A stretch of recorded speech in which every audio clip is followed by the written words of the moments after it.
If you're trying to see all of your liked videos or photos on your Instagram, then in this video, I'm exactly going to show you how to check your liked post on Instagram.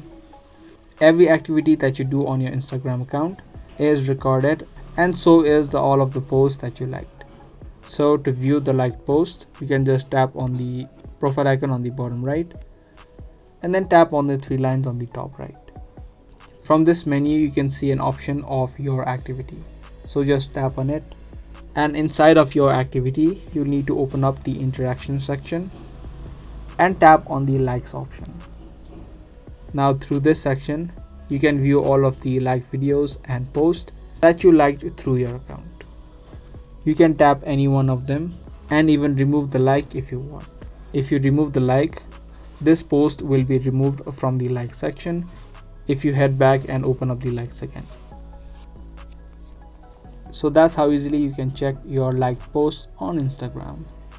Be sure to give this video a thumbs up and also subscribe to our channel if you guys found this video helpful.